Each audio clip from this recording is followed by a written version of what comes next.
But as you know, J.D. Vance once likened your dad to Hitler as well. He questioned if he was America's Hitler. It's very simple. You're a nasty person, I'll tell you. Ooh, man, talk about a slug to the face. Savage Donald Trump yesterday at the White House.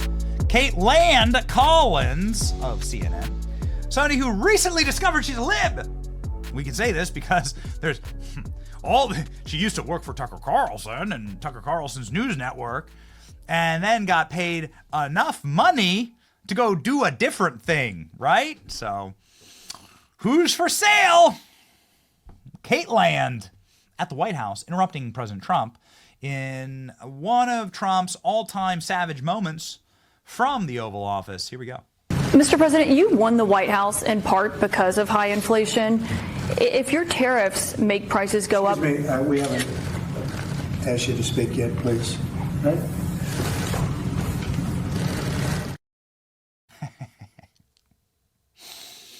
I haven't asked you to speak yet. Now, this is now she interrupted time and time again. It's smarmy, snarky. Here we go. President Biden's fault, not President Putin. I mean, he's the one. I think Biden is incompetent, and I think when he said that they could join NATO, I thought that was a very stupid thing to say. I thought when he said, well, it depends if it's a minor incursion. In other words, it's okay if Russia does a minor incursion. I thought that was a very foolish thing to say. The other thing that got it started was how badly Milley and these stupid people, these bad generals, how badly they did with Afghanistan. I was going to pull out, but we were pulling out with dignity and strength, and we were going to take our equipment with us and everything else. They are, I mean, what they're doing is what they did with that. I think Putin looked at that mess and he said, wow, this is a great time, I'm going to go in. But what the Americans said, I'm not blaming Americans, but I will say what they said had a big influence on his deciding to go. Where does all the animus come from? Well, CNN parked a barge of money up on Kaitlan Collins' lawn, and she decided to abandon all of her principles and become a left-wing, shrill, screechy harpy from the White House, yapping. And she continued to interrupt Trump again and again and again. Again, I'll play a clip here in just a second of Kaitlan Collins on Fox News talking about how evil George Soros is and left-wing propaganda. It's like, dude, it just shows that D.C. is where you go to sell your soul. Here we go, Donald Trump roasting CNN to their face. And this should have been done by Biden years ago. This should have never been allowed to happen. I know he's a friend of yours. But couldn't Putin just withdraw his... He's a friend of today? CNN. That's why nobody watches CNN anymore, because they have no credibility. Okay, who else? Yes, please. Yes, on brand, on message. That old clip of Don on CNN, right? With Kaitlan Collins being a little inquisitor, turning the entire audience against her. You want to know how you create a supervillain? The villain origin story. We can grab that real fast. The Russia comment specifically. I want people to stop dying. Oh, I just got to whip it out. I got to whip it out. When Trump whipped it out on Kaitlan, I'm not trying to make a joke, like actually happened. And it was great. This is where the villain origin story comes from. Kaitlan Collins getting humiliated by Donald Trump live on CNN. Donald Trump showing her how it's done, turning the entire audience against her, making them all laugh at her in what many called the single most humiliating moment for CNN ever broadcast, which is to be atop that list is quite an accomplishment. Here we go, ladies and gentlemen. What happened on that day? He You said did you not weren't. say that. He has testified that, Mr. He did President. not say that. But you said you weren't very involved that day. You did tell your supporters to come to Washington. You tweeted about it, about Sure, that of speech course. that happened on the rally. Am I allowed to say that? When they went to the Capitol and they were breaking into the Capitol, smashing windows, injuring police officers, why did it take you 3 hours to tell them to go home? I don't believe it did. Oh, let me pull it out. I have to pull it out. Come on. Do you mind? I would like for you to answer the question. Okay, it's very simple to answer. That's why I asked it. It's very simple to. You're a nasty person, I'll tell you. Now, here's the thing. So a reporter asking, you could raise me and say, oh, well, Peter Doocy used to shout questions at Joe Biden, right? You weren't upset at that, duh. Okay, you're right. I wasn't. One, there are settings that are appropriate to ask questions. There are settings that are inappropriate to ask questions. But here's where I get pissed off at CNN for stuff like this. Who was the White House reporter for CNN during the Biden regime? You don't know. And actually, embarrassingly, even though it's my profession, neither do I. Because CNN didn't have one.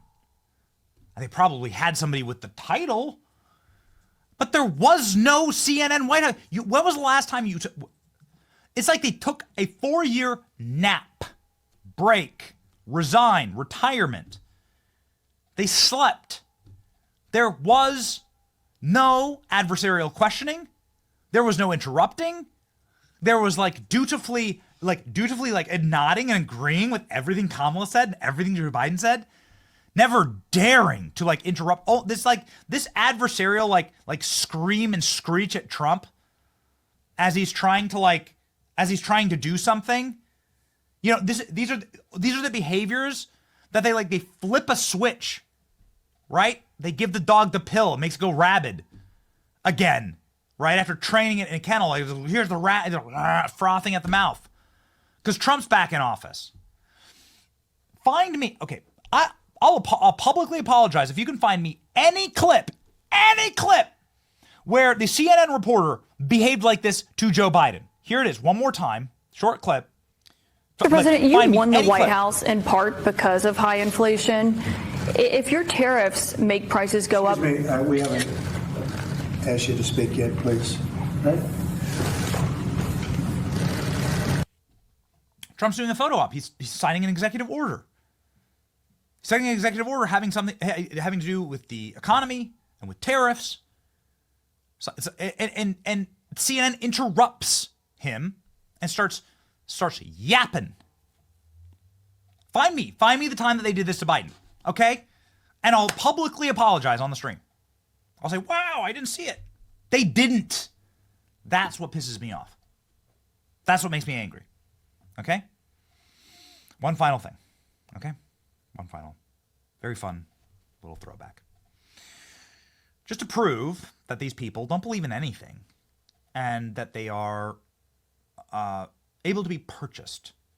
Just a guy with a fistful of greasy fives, okay? The guy with the biggest wad of fives can go purchase and buy these people. They don't have any values. They don't have anything they believe in.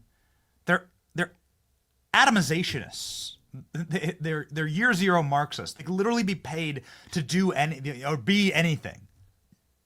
They're the worst type of hollow vessel, empty shell, deeply, deeply unhappy individuals with nothing mooring them or centering them in life other than the cash that is currently paying for them to say the current thing. Okay? That's it. That's all they have to live for.